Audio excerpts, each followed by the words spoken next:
Hello guys, how are we doing? Today we are looking at the fast TAQ 56 class. I know I'm late to the party, I haven't used it before. This was actually some footage I caught late last season on my Smurf account. I think I'm Crimson 2 during this gameplay, but I absolutely dominate. It's enough of a domination to get me called a hacker towards the end of the gameplay. So make sure you guys stay tuned to the end of that, because I'm getting 3, 4 and 5 pieces in this gameplay, so it's definitely worth the watch. I'm going to be giving you the class up, and then I'm going to be going into what's going in my mind as I'm doing things, a little bit of a breakdown of what happens and why I'm making certain decisions. You know, I'm going to be giving you a bit of insight into what's going on in the mind of an iridescent player as such. So before we get into that, this is going to be the class up you're going to want to use. It's the FJX Fulcrum Pro muzzle, the shark fin underbarrel, high velocity ammunition, demo clean shot rear grip, and the TV Cardinal stock. Make sure you guys check it out. It is decent. It's probably a little bit different to ones you've already seen, but I'll put my own little spin on it. Here it is for you guys to check it out. Now, feel free to freeze the video, whatever you guys want to do. So I don't want it to interrupt the gameplay. I don't want it to interrupt any gameplay, but yeah, here it is. So now, let's get into the breakdown. As I said, you probably haven't seen anything too impressive yet, so make sure you stick around because it does just get better and better and better. So moving on to P3, which is the kitchen spawn within the hotel. If you see my help with Harrz video, this was the last map mode combination we looked at. So I'm going to be utilizing a bit of the things I mentioned in that video in this one. So I've noticed the fact that they've into the kitchen. I haven't rotated properly through the kitchen, so they've managed to get control of it. I do manage to put a little bit of bullets out there, you know, playing my life really well, and you know, beaming fools. The reason I checked those two, they were the most obvious places to check. So if you're wondering why I pre-aimed that, that's the reason. And now I'm pull back here. This is something I did mention in my help with Harrz video. From here, I'm blocking their top bedroom spawns. I can watch their side door, and they can't. The only two ways they can get into the hill are through the freezer and through the cat room / TV room, whatever you guys want to call it. So right now, as an IGL, as an AR player, I'm saying, right, boys, all you need to watch is 2 entrances into the hill. I've got everywhere else, and it just means that they can slay. You're seeing that I'm blocking the spawn so much that my teammates just picked up a 4-piece. So shout out to JM right there. And I'm sort of, this is a nice little chain hill because I do want to keep these spawns going into the new hill. You're going to see why in a minute, because I do get a filthy little bit of a kill feed coming up. So spoiler alert, I know, but you know, I'll keep you guys engaged at the end of the day.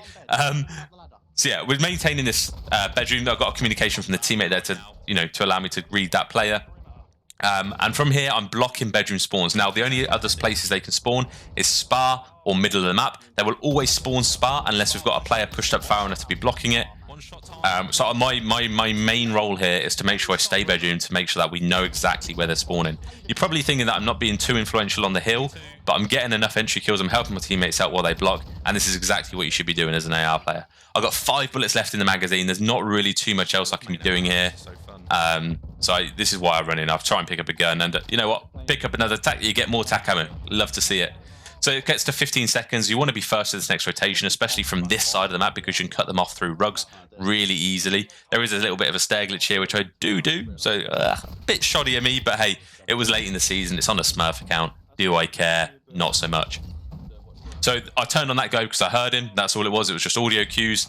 But I'm absolutely dominating here. I'm on a 10 kill streak as we speak, and we've got, you know, almost full control of the point there. So one thing which I did do wrong there is I engaged in a close range gunfight, which I shouldn't have done. I knew he was coming there. I should have backed off a little bit, widened the field, and then engaged properly. So right here, I use a nade to try and get entry damage into the hill. I don't get anything, which means it tells me that they're far side of the hill, because that's where I threw my nade close side. And I'm just on a mean head glitch. I get a 4-piece just like that. Unfortunately, it was a split 4-piece, but hey, you can't win them all. So yeah, we're then progressing throughout kitchen, because at the end of the day, when he gets to P6, sorry, there isn't 7 hills, thankfully, unless it's Magado. When I get to P6 here, I want these back kitchen spawns. From these back kitchen spawns, I can see the entire of P6. So I'm not really too conscious about breaking the old hill. I'm very much more interested in making sure that I maintain these back kitchen spawns to allow me to see the entire hill of the new hardpoint. So as you can see from here, the only place I can't see from this position is the little cruddy corner, but that's fine. As long as my teammates are aware of that, I can communicate that effectively and ensure that if, you know, I can't see where they are on the hill, they're probably in that corner. With my SMGs, I can send them forward, you know, as my little pawns, so to speak, and then get them to chow that. So this is exactly what happened here. This is exactly what you need to be doing. If we're blocking these back kitchen spawns, the enemy team are forced to spawn back P4. So this is why, you know, it's essential to hold this, because when they spawn in P4, the only real places they can run are bottom bed, top plat, top bed, all of which you can see from where I just was. The only other place they can do is if they wrap mid. But again, you're sort of covered from that angle anyway, so it's a really dominant position to do, and that's where I'd like to have seen. That's where I like to see many AR players play. So the only downside with this fast TAQ class is the fact that it doesn't have as much bullet velocity. So when you're shooting at, I don't know, ranges of like, I don't know, 40 plus meters or something like that, say like that angle right there, I probably would have killed him if I had the barrel on, but the fact I don't have the barrel on means that my bullets just simply don't travel as far. And it's just, you know, it's a bit of a pea shooter at long range compared to the other one. It's not as reliable, let's say. Anyway, we're moving back into P1 here. P1, they got a decent amount of time on P1 last time, so I'm trying not to make the same mistakes again. This is I couldn't see where else they were on the map. It's a very common place for them to sit. I managed to get the 2Ps on Trash Destroyer. Good name, great name, by the way. And yeah, unfortunately do fall, meaning that they are still on the hill. There is 25 seconds left of this, so arguably I could challenge, but I know I've got enough, you know, enough support from the teammates right there not to do so. I don't need to do that. So I'm playing for new here, trying to get the new spawns, and my teammates here supporting it as well. So yeah, managed to get the final kill off long desk. I knew he wasn't there because my teammate was in a position to see everywhere else in the hill, so he would have been engaged in a gunfight. The fact he didn't engage in a gunfight there basically told me that probability-wise, the last guy on the hill was going to be behind the long desk. So that's why I tried that with such confidence. Moving into P2, we're spawning Spa, which often means that they're spawning, and my teammates just spawned Bedroom, which often means that they're spawning Chandelier side, which is where I am, you know, focusing most of my attention here. So in order to like, instead of staying on the hill, I decided to pop Daddy, be a little bit crediting, and clear out the back here. But unfortunately, I had a guy basically sat in the canal waiting for me to challenge it, which isn't great. It was a good position from him. I wasn't expecting it. He read the play really well. So yeah, fair play to him. I then lose a second gunfight. I don't know how. I honestly don't know how. The Vaznov just deleted me there, but hey, maybe I missed a couple of bullets. But yeah, we're trying to do the same thing here.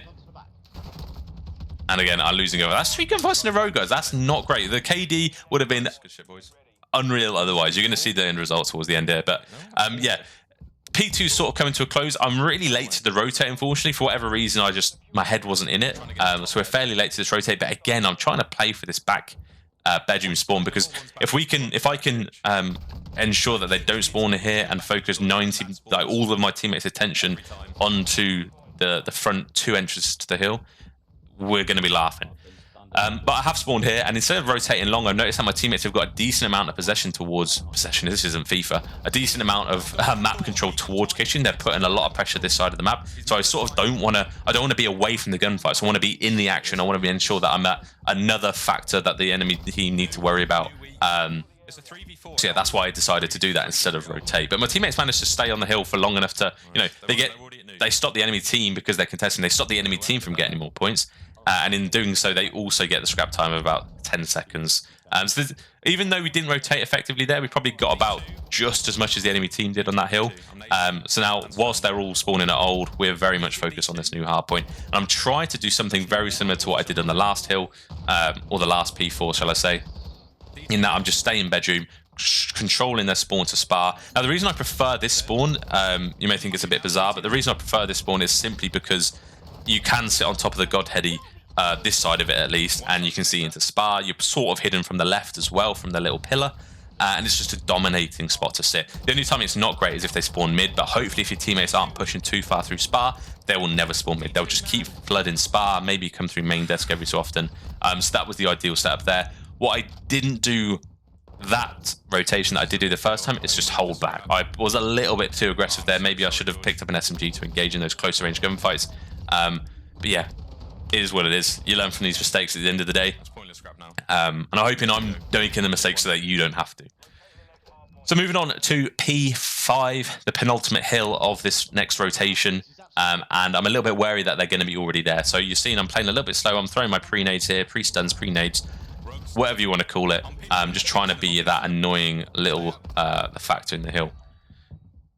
So I decided to pop Daddy in to try a little flanky action there, just to try and catch a couple of people off guard, but my teammates had already cleared the hill, thankfully.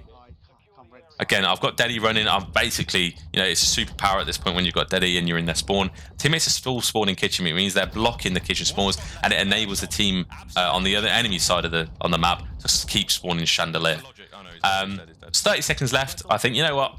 We only really need 20 seconds left of the game. I'm just putting all my attention towards this, but I am very cautious of the fact that I don't want to push out spawns. So I'm very reserved, and I'm not pushing through to get these kills. I could kill Harrz at this point, but I'm deciding not to. Whilst they've got people spawning chandelier, unless they've got someone doing a super wide rotate, we should be good. Unfortunately, I have just spawned P4 main desk, which does mean they did have someone rotating. So you're seeing here, I'm a little bit more reserved. I'm very much conscious of the fact that someone had rotated there, but it doesn't matter. We were so close to winning at the end of the day, and I managed to drop 34 kills. Don't quite get a lot of hill time here, but you're hopefully able to see how impactful you can be without getting too much hill time. At the end of the day, you get score towards your hardpoint victory with one person on the hill. There's no point in having more people on it if it's just as effective. So yeah, there it is. 34 and 17 with 7 defense. Hope you enjoyed the gameplay. Hope you used the class. Let me know what you think, and I hope you found the your little inside the mind tips useful. That'll do for me for now, and I'll see you in the next one. Ciao. Harry gets less than 50 seconds on time.